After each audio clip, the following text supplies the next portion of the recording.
One of the things that's going to happen once we actually get the neck routed is it's going to start becoming kind of hard to sand in the area where the neck pocket is. One of the reasons is our neck's going to sit deep enough in there that balancing and keeping things flat in that area when sanding and not kind of rounding over your pocket corners gets difficult. So I try and get it down to about 320 in the whole area where I'm around the neck before I actually route the pocket.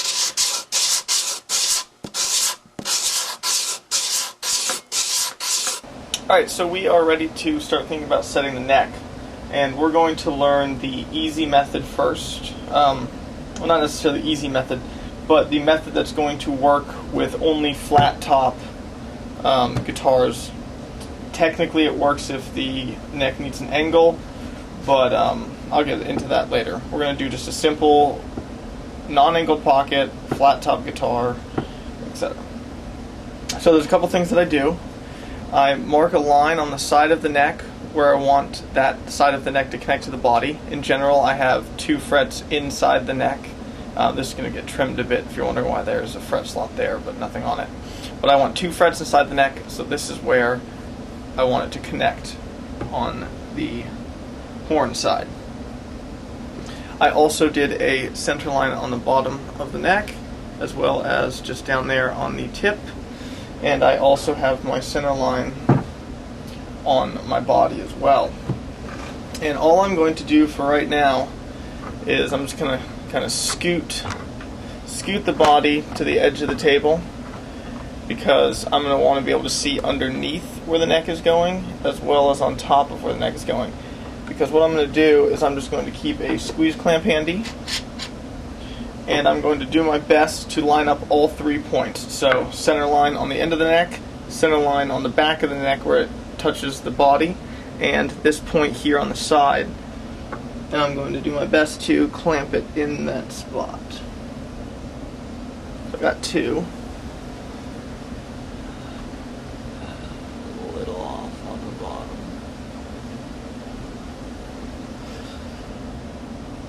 There we go. So now I have my center line on the top, my center line on the back, and I've got this lined up on the side where I would like it to be. Alright, so I'm going to do a couple things, just so that if I lose this in the future, I can get back to it pretty easily. I'm going to mark out where this sits along everything.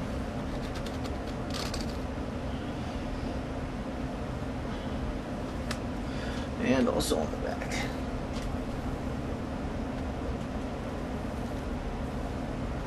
This is just going to allow me to quickly re-reference everything if I need to in the future. And now I'm going to attempt to get this clamped in place so it doesn't move on me at all. Oh, and as always, before doing steps like this, always make sure that your neck is straight. So obviously I checked my level before and adjusted the truss rod as needed. Although this is a decently accurate way of getting your center line lined up, especially if you have a long tenon like I've left so far, I will be trimming that off. But we are going to be a little more meticulous in our measurements. So what I'm going to do is from the end of the neck, I'm going to measure out along our center line 6 inches, or well, whatever measurement you see fit. And then I'm going to, using 2 opposite sides where I have lines in the same direction, I'm going to draw a perpendicular. What that's going to allow me to do is it's going to allow me to take my ruler and project where each side of the neck crosses this line I just made.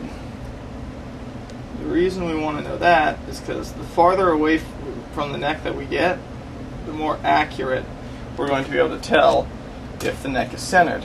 So by projecting this line, I'm giving myself further from the neck to measure at, where the 2 crosses are. I want to make sure they're centered. So so in total they are 2 inches and 12/32. So we would expect it to be at 1 and 6/32 for the center. And that is exactly what we see. We have 1 and 6/32 for my center. So now let's talk about the actual method that we're going to use to start routing this pocket. What we're going to use is some freshly jointed stock. It doesn't actually have to be jointed, sorry. You can send it through a table saw. I'm just using 3/4 MDF that both sides were freshly table sawn. And basically all we're going to do is we're going to use this double stick on one side on either side of the neck, and that is what our router bearing is going to follow while we route out the shape. We're going to do one on each side and a stop at the end for how long we want the neck to be. As I mentioned earlier, I will be trimming this before we get into that. So first things first, I'm just going to measure a couple pieces. You want on both sides it to go all the way off of the body a little bit and all the way to the end of your tenon. So there's my first piece.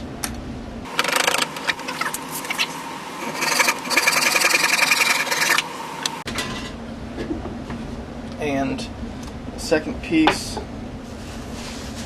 out of the way. So that's about there. My end piece needs to not get in the way of either of the rails that stick out past the neck. So I want it to be just less wide than these other pieces. So I'm going to cut it right about there. I'm now going to trim my tenon to the length that I want. In general, I try and keep as much as possible. I like the energy transfer and all that stability added by having a nice long heel.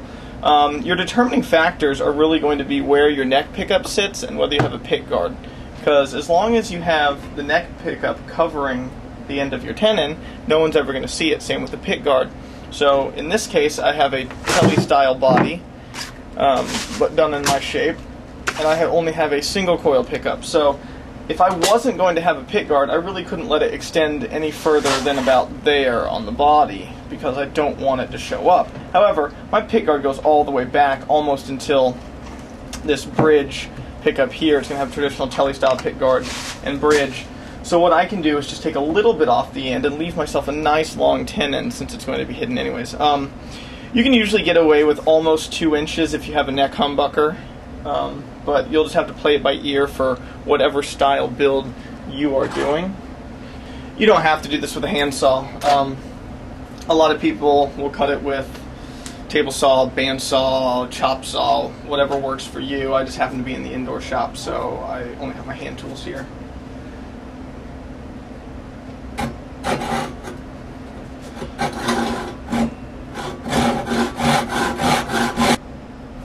Alright, now we're back, and I have added a second clamp to keep things from twisting. I've got everything perfectly lined out, and we are ready to start building up the template to route with. It's going to use double stick carpet tape. In this case it's Duck brand, but Sureline also makes a really good double stick carpet tape. It's the kind that's got this like fibery weave to it that I really like.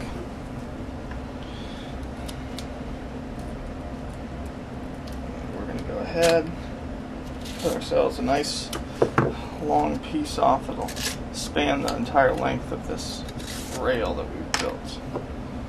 Well, almost the entire length. Let's have half of this one.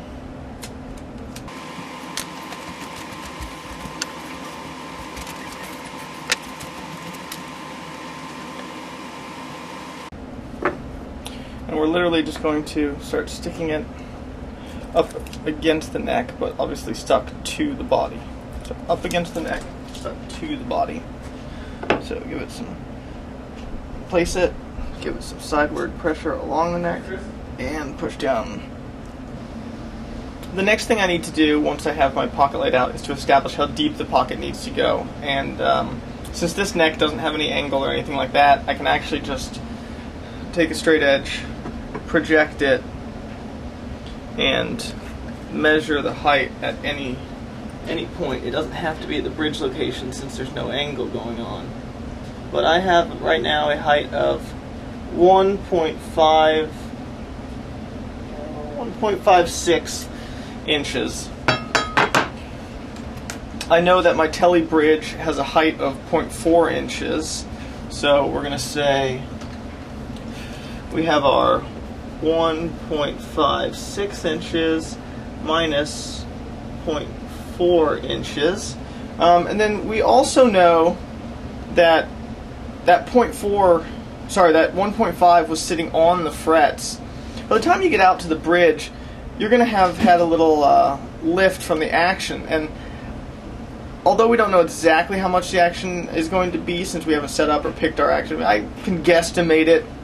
And I'm going to do a safe estimate because we do have some height adjustment leeway. But I'm going to give it an additional 0.0625, so a 1/16 of an inch taken off of that. So we have 1.56 minus 0.4 minus a 1/16 of an inch. That's going to give us the full depth that our pocket needs to go down.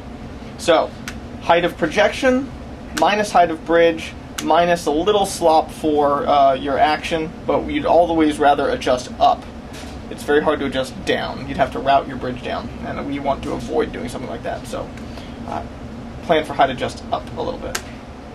One thing about routers is when they follow a surface, no matter how clean, etc., everything is, if you do it in steps, it will have ever so slight variations in different passes because you're doing them in stages, as you'll see. So what we're going to do is we're going to add a little tape to the insides of your template area, just along the sides. This is for two reasons. Firstly, and most importantly, we're going to keep at least one layer of tape on until our very, very last pass.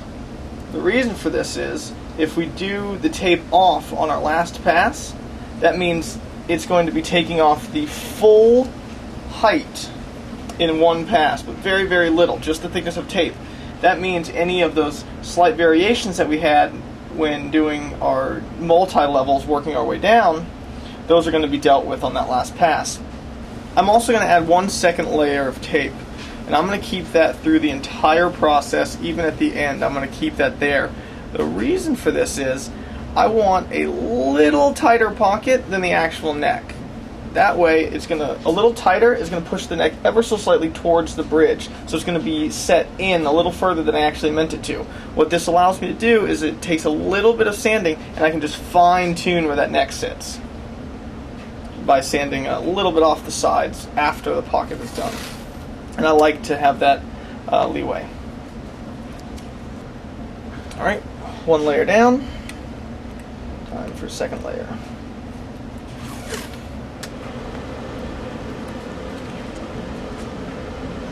With our eye protection on, something holding it, weighting it down a bit. I'm using carpet to protect the back. But with all this stuff ready, we're going to go and do a shallow pass with a small bit.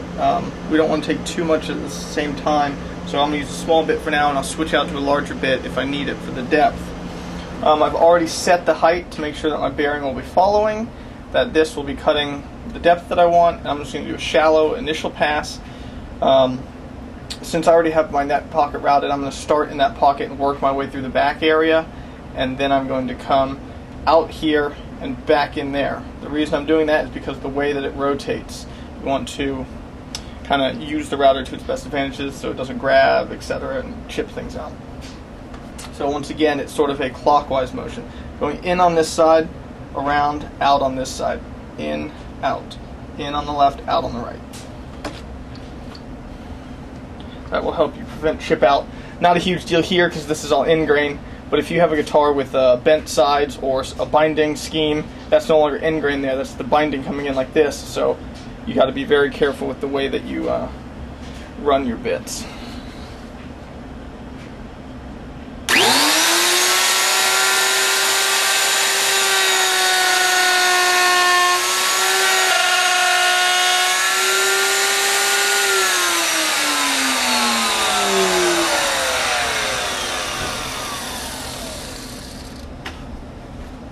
As you can see, it gets a little messy, but here I've done part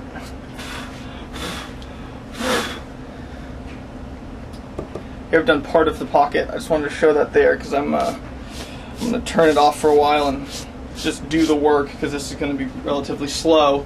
But I wanted to show you a little bit of that process. One other thing to keep in mind is always watch where you're supporting your base, because you have extra distance here that you don't have on this side, and you don't really want this sticking out really, really far, because if you accidentally come all the way out and you push on it, you can pop that up and you just ruined your template. So do be consciously aware of where you are putting pressure of the base to keep it steady. As you can see, I've done a few passes with my smaller bit. Right now I'm at about a pocket depth of 0.6, so I'm only about halfway, but I am reaching the limits of my smaller bit, so I'm going to go ahead and switch out to a larger bit now, this guy, and as you'll see here, this is why I'm switching now.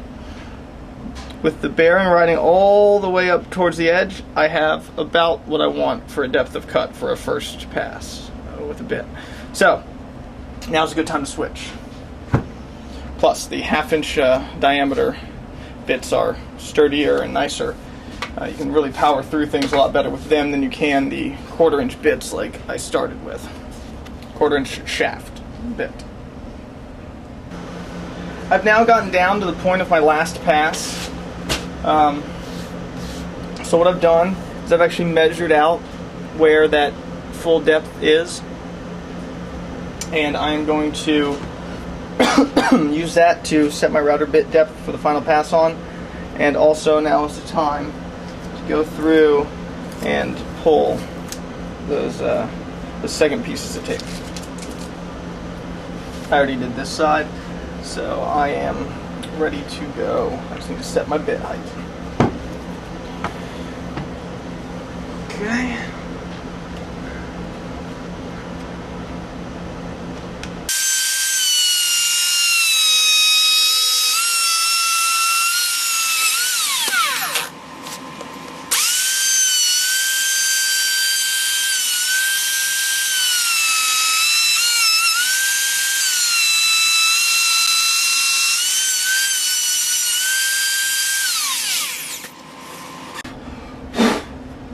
A little bit more. Just wanted to be able to see.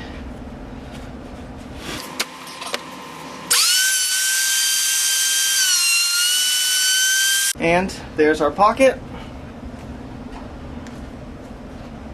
And it is exactly 1.2 inches deep. So I am done. Ooh, these are really good. Let's go on there.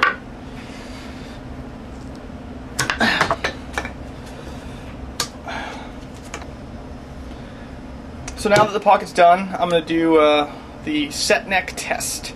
And what that really is I went and I rounded the corners of the end of my pocket so that it will fit the corners left by the router bit. And all I'm going to do is I'm going to slide it into the pocket, pull it for tautness. As you can see, I have a tiny, tiny, tiny amount before my line. And this is a test of a true pocket. You pick it up. Ignore the fact that I have gap there. I left that there for a special purpose on this build. I normally wouldn't do that, but it does help to be able to kind of put it in and slide it forward. I like that, but you don't always get that luxury. I have my pick guard, so I'm lucky here. As I mentioned earlier, you can also use this technique to do an angled pocket if you have to. Once again, it only really works on flat top guitars still. But you can do an angled pocket with the method we just saw. The only extra step you have to do is instead of routing your pocket into the body, you first do all the steps necessary to route a pocket, but you just do it in some 3/4 MDF. And what this is going to allow you to do is it's going to allow you to place it on your body and then angle it. However, I want to point out one last thing about this method. As you just saw, when I tried to angle this, it didn't come up straight like this. It actually came up at an angle. The reason for this is because your forwardmost points are not a straight line. And that's what this template's going to register on, is where the two forwardmost points that it hits. So basically you have to artificially create two higher, perpendicular to the center line points for it to pivot against. So essentially all you're doing is you're going to take two shims, you're going to place one at the end, one somewhere a little further back, and your template's going to rest on those, and you can clamp them like that. Obviously this is going to be a 0 angle because these two shims are the same height, but you can play with the height of those shims to change your neck angle as needed. You can either draw this out on some paper and do some measurements to find out what the two are and where they need to be sitting on the template to give you the correct angle, or you can also do some trigonometry to figure that out. This is what's called a Myka neck jig, named after the guy that invented it or designed it, the David Myka of Myka Guitars. What it allows you to do is it allows you to route neck pockets at angles as well as on carved tops where you don't have a flat plane that you can register a template to. I'm going to quickly go through the different parts of this jig, explain why they're included, and then we're going to go into actually routing it. Not all base plates will have an angle adjust, but my friend built that into this one. As you can see, it's hinged back here on the edge. And what that allows you to do is allows you to change the angle that the body sits at while the rails stay constant, these rails here. And that's going to allow you to do variable angle neck pockets. So if you do a lot of different body shapes, bridge styles, etc., that's something that you may want to put into your jig. The rails sit perfectly coplanar and are locked down using these bolts here with locks on the bottom as well. And what that allows you to do is it allows you to clamp the neck between the two rails with the body on that plate, and then you can go about removing the neck, locking down the rails, and routing to that shape. So as you see, I have my body bolted down very tightly to the jig, and I've initially set it at 2.5 degree for the neck angle and tightened those down on both sides. That may not be where it ends up, but it's a good place to start.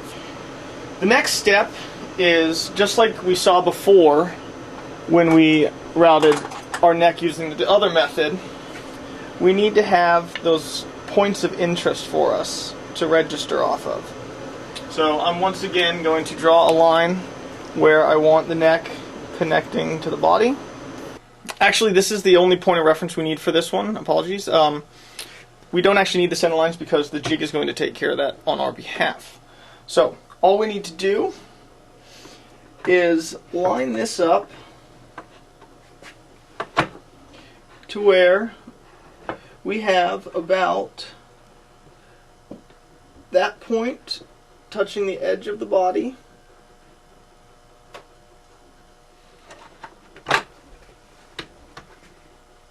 And then we're actually going to clamp this into the jig. One thing to keep in mind is during this process, you should never clamp where you do not have a full heel. So anywhere where the neck starts to get carved, don't put a clamp there. What that's going to do is when you pull the clamps off after you've locked the rails down, it's going to make it so that you could have like a bend or a warp in your in the rails that was held there by the clamps, and when you let it off, it kind of goes out and you have a bad pocket. So you have to be careful only to clamp where you have a full flat tenon. That's why I don't trim my tenon to full length, final length before I do this process, because I like having that extra tenon amount to play with.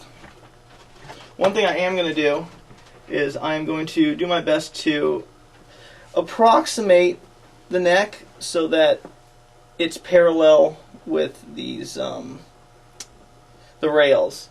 So for me, I've chosen to have the bottom edge of the fretboard go flat along these rails. I'm going to get one more clamp in here. Once again, looking for where my carve stops, which is outside the body. So I know I'm safe to do it here.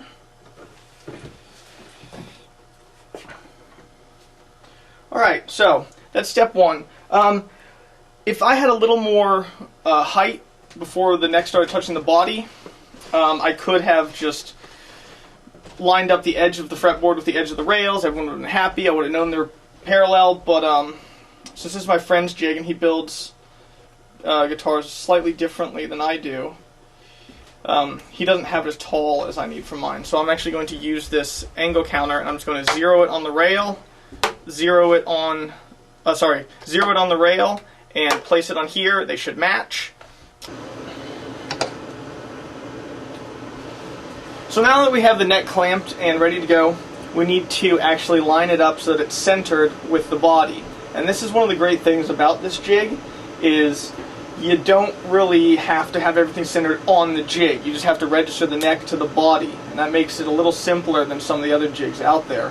And the way we're going to do this is we know that these rails are parallel with the edge of the neck. So what we can do is we can take a ruler, put it underneath these rails, and at two different spots we're going to angle that ruler up so that we can see where it contacts the bottom of these rails. And what that's going to allow us to do is it's going to allow us at a point near the neck and a point near the tail to make it so they're perfectly centered on the center line of our body. Since these are parallel to the edge of the neck, that also means the neck is now centered to the body. Once you have those two things laid out and everything's perfectly centered with one another, you lock down the locks at the end of each rail. And we can actually then remove the neck, as we'll see in a little bit. One thing that I have found kind of handy is if you get one area, one point centered, so either the tail or near the neck, you can lock down like one of these and kind of pivot on that. It helps a little bit, but this does take some time, so I'm not going to do it on video. But basically it's just kind of playing around and shifting things ever so slightly until everything is just perfectly lined up. Okay, so I now have them centered and I've locked down my locks. So basically all I did was I came in here and I made sure that that 6-inch mark was lined up on both sides of the ruler on my center line. As you can see, I just put some scraps along the center line to boost it up because my ruler is pretty thin. But basically, sorry, I'm going to use my machinist rule side. But basically all I'm doing is I'm lining those up and I'm rotating the ruler forward, and I'm seeing that on either side of that 6-inch mark I'm hitting the rails at 1.2 inches, so it's centered 1.2 inches to each rail. And then I did the exact same thing over here, except obviously it's a lesser measurement because it's closer to the neck and tapers out. And that's it. That's how I centered everything. Once centered, I locked it down. Remember, we are working to very, very tight tolerances here, so that's why I use a machinist's rule, because it has the accuracy that I need. Also, I straightened my neck with the truss rod before. We did this as usual with any neck-oriented work. What I'm going to do is I'm going to take a straight edge and I'm going to project it down the fingerboard. I know the scale, so I'm going to make sure that the full scale length I have at the end of the ruler down here, and I'm leaving that at my nut. And then meanwhile, down here, I'm measuring with a ruler right at where the bridge will be on the center line. And it's saying that I'm projecting out at about 2 inches, 2.05 inches. So, what that tells me is that everything on this neck needs to go down 2.5 inches minus the height of the bridge. In my case, I have a 1/2 inch tall bridge. What that means is I'm going to have to set this neck from where it sits now down an additional 1.55 inches. So what I'm going to do now is I'm going to go to the end of this neck, and from the body upward, I'm going to measure 1.55, and that actually puts it level with the top of the neck blank, not the fretboard, but the neck blank's tenon. I actually want my neck to sit up a little more than that, so what I'm going to do is I'm going to change my angle. If I would like my neck to sit up a little more, what I'm going to do is lower the angle right now I have a projection above the center line where my bridge is going to be of a little under 2¼ inches. It's about 2.22 inches. I have a 1/2 inch tall bridge. So what that means is it's projecting out 2.22 inches, but my bridge is taking up about a 1/2 inch of that. So really the number I'm interested in there is 1.7 inches. So projection minus bridge height. What I'm going to do is I'm going to go now and measure from the top of the body up the side, up the end of the neck and see where that puts me. So that leaves me about 0.15 inches of the actual rosewood material plus the fretboard sticking above the body. And that's actually what I'm looking for. I like that number. I like my fretboards to sit a little higher than just the fretboard, so hence why I'm leaving a little of the rosewood sticking up. Just to illustrate this point a little better, I drew it out in CAD. To the left here we have a rectangle that represents the neck, and to the right we have a rectangle that represents the body. As you can see, the neck's at a very slight back angle, and it projects out to 2.22 inches at the bridge location. To the right of that I have a smaller line that shows the height of the bridge at 0.5 inches, and above that to the right I have another line that shows the 1.72 inches that represents the difference between the projection and the bridge. So this shows at the neck heel to the left that if we bring this down that same 1.72 inches, things should project out and match up correctly. And now in the second picture, we see that I have moved this rectangle that represents the neck and its projection down that 1.72 inches into essentially what will be the pocket. And as you can see, this now projects perfectly to match up with our 1/2 inch tall bridge.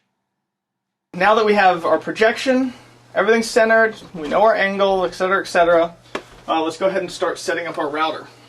So, I use pretty big bits. This one will do most of it, but we will switch to an even longer version of this bit, 3/4 inch diameter, 1/2 inch shank, and 2 inch cutting depth. That will be the final bit we use.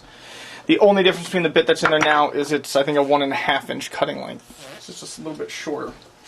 What I'm going to need to do now is, our projection was based on where the neck sits right now.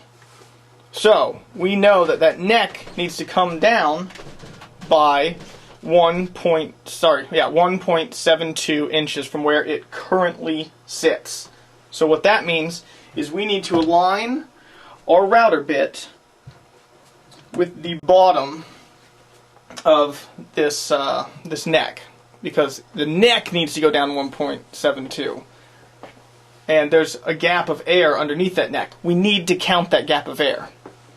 I'm just going to look underneath here and set my router so that it is the same depth as the neck. If I need to get some wood in there to kind of follow the neck so that I can really see where things are sitting, that can help as well. I've set my bit and locked everything to where it needs, where it matches up at the bottom of my neck heel. I've registered that on my depth stops. Once I actually get into the pocket, that's going to be a better way to measure, but we'll see that in a minute. But the key thing is I now have this registered, so I can actually go ahead and finally remove my neck. Oh, and I also marked where my fretboard ends. That's going to be key. Okay, so my neck's out, and we are going to have the tenon continue under the neck pickup. The neck pickup, a humbucker is about 1.5 inches long in terms of the way the strings go. So I'm putting a neck humbucker in this guitar. So I'm going to take where my fretboard ends and measure about 1.5 inches.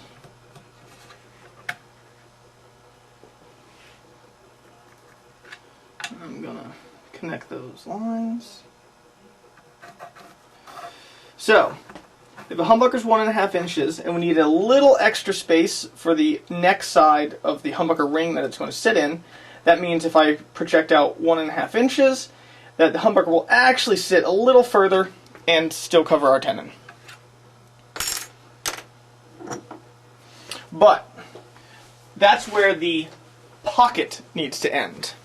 However, this router doesn't really work like that. It's not just going to stop where you tell it to. We need to give it a reason to stop. And so I'm going to measure from the flat side of my router to where the bit finally hits, the furthest most point. And that is 2.35 at 2.4, sorry. 2.4 inches.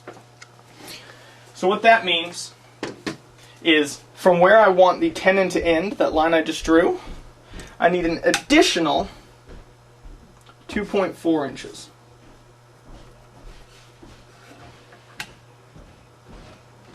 Because what I'm going to do is I'm going to create a positive stop for my router base, so when it hits this, it's going to stop cutting there. I'm just going to go ahead and clamp that on with some mini clamps, nothing fancy.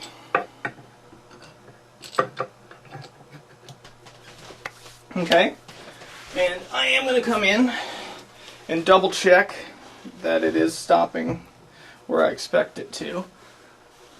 So that looks about right. I'm looking for the bit to line up with my line, which is right here. So that looks great. Just like we saw in the previous template route method, I'm going to take some tape, 2 layers of tape each side, just like I did before.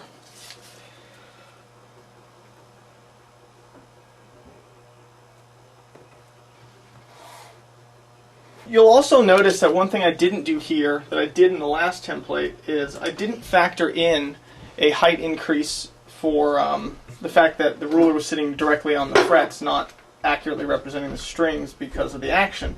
The reason I didn't do that here is generally the bridges that I use on a angled neck guitar have more control over how high they sit, like Tune-O-Matic, Baby Grand, all these bridges. They have a lot more leeway.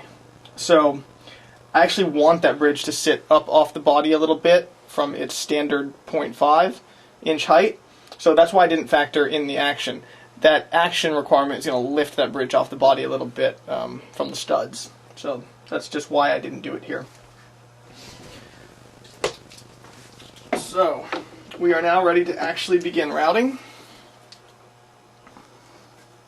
For my first cut, I am going to there's a decent amount of gap there, so I'm going to go ahead and take my positive stop, and I'm going to move it up a 1/2 inch, staying on the same notch. So this is a 1/2 inch lower than it was before, and that's not quite getting me to where I want to cut. So I'm going to move this up yet another little tiny bit and lower it down. So now I'm at my first cut level. Let's go to it. Same method of cutting that we used on the template style neck route.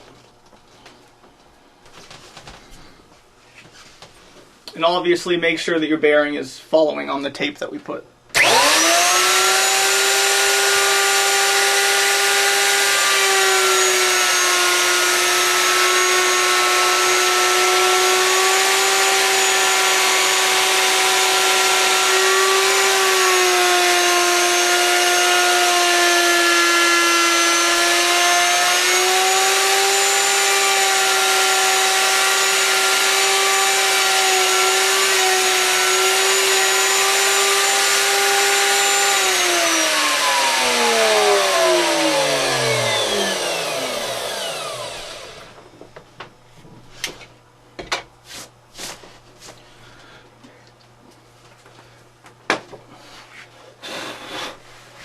Alright, so we have our first pass. And it looks pretty good. What I'm going to do now is I'm actually going to stop measuring using my router's measurements, and I'm going to assume the drop that I did in the router. It was 1 1/4 inches. I'm going to measure that.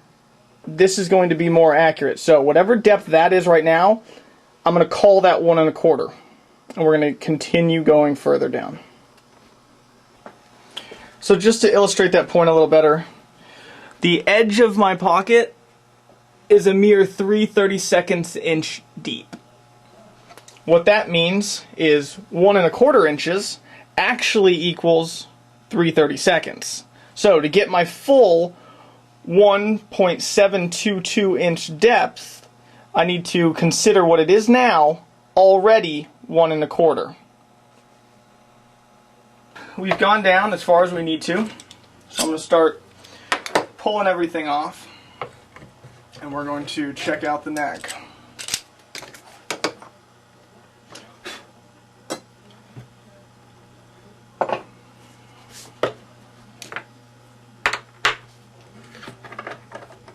Better be sure you're done by this point.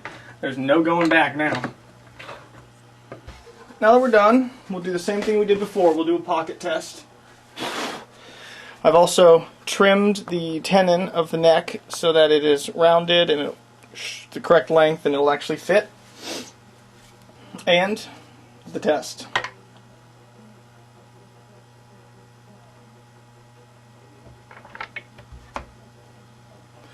Also, now if you want, you can go ahead and check things. So that's the bridge I'll be using. And if I look at it, it's got a little bit to raise before it touches the ruler, and so then I'm also going to get a little bit of height from the action that the strings need. So it's right where I wanted everything.